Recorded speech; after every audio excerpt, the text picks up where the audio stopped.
समूची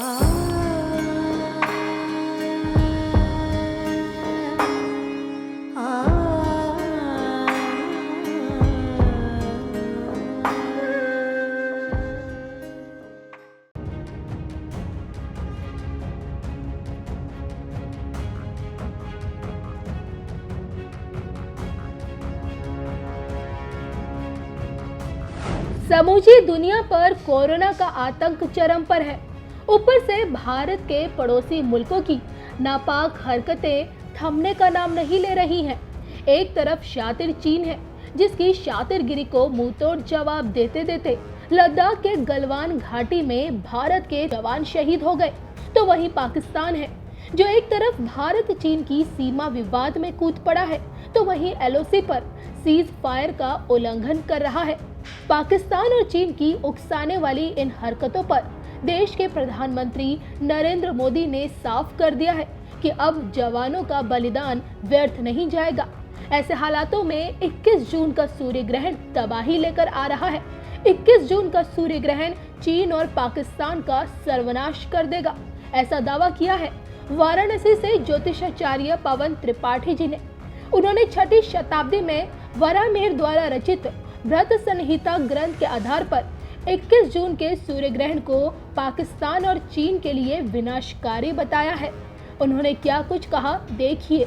ग्रहण जो है एक प्राकृतिक खगोलीय घटना है, जो सहज घटना है, लेकिन इसका जो प्रभाव होता है बिल्कुल असहज होता है। 6ठी शताब्दी के मूर्धन्य दैवज्ञ आचार्य वाराहमिहिर ने अपने धर्म ग्रंथ बृहत संहिता में ग्रहण संबंधी बहुत अच्छा विवेचन किया है। जैसा कि हम जानते हैं, दिसंबर के महीने में एक ऐसा खगोलीय घटना घटा, सूर्य ग्रहण घटा, जो कि 6 ग्रही योग के साथ घटा था, जिसका दुष्परिणाम था ये कोरोना नामक महाव्याधि। और ऐसा धर्मशास्त्रों में उल्लेख है कि एक ग्रहण का जो प्रभाव होता है वो 6 महीने तक होता है। तो जैसा कि हम देख पा रहे हैं कि इस समय अभी 6 महीने होने जा रहे हैं, लेकिन जैसे ही ये 6 महीना पूरा हो रहा है, एक दूसरा सूर्य ग्रहण मृगशिरा नक्षत्र पर मिथुन राशि पर लगने जा रहा है 21 जून को। और ये 21 जून को लगने वाला ग्रहण कोरोना के लिए तो एक सामान्य यानी अवसान का संकेत लेके आ रहा है, लेकिन जैसा कि आचार्य प्रवर वाराहमिहिर ने अपने धर्म ग्रंथ में जिक्र किया है कि गांधार काश्मीर पुलिंद चीनान हतान वदेन मंडल वर्ष बस्मिन, आषाढ़ महीने में अगर सूर्य ग्रहण लगता है तो उसके दुष्प्रभाव दिखाई पड़ते हैं। कहाँ कहाँ? गांधार यानी कि वर्तमान में कांधार, कश्मीर ऑक्युपाइड कश्मीर, और चाइना चीन।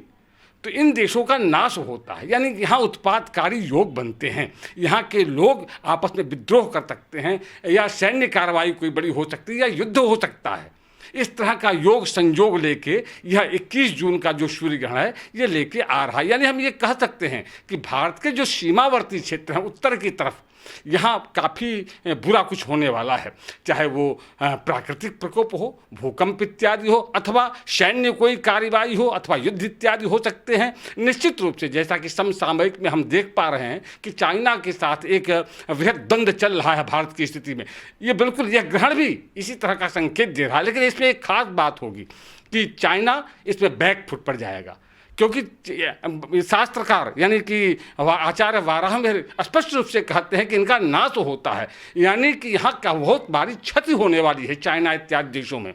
तो हम ये कह सकते हैं आचार्य वाराहमिहिर के रचित धर्म ग्रंथ से यानी बृहत संहिता से यह स्पष्ट रूप से कहा है कि आषाढ़ महीने में जो लगने वाला सूर्य ग्रहण होता है, खास तौर से चीन इत्यादि देशों के लिए नाशकारी है, विप्लवकारी है और उत्पादकारी है।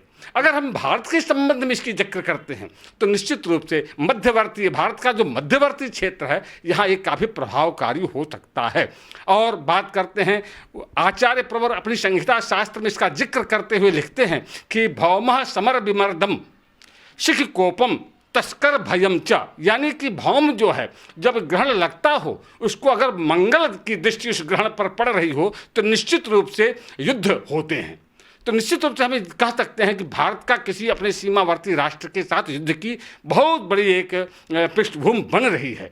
सिख समर विमर्दनम ऐसा कहते हैं, जो समर में शत्रु का पराजय करता है, ये भारत के लिए है। दूसरा कहते हैं कि अराजकता बढ़ सकती है, चोरी चमारी लूट और डकैतियाँ इत्यादि इस तरह की घटनाएं बढ़ सकती हैं इस ग्रहण के प्रभाव से। और कहते हैं सिख भयम च, यानी अग्निकांड, देश में अग्निकांड बढ़ सकता है।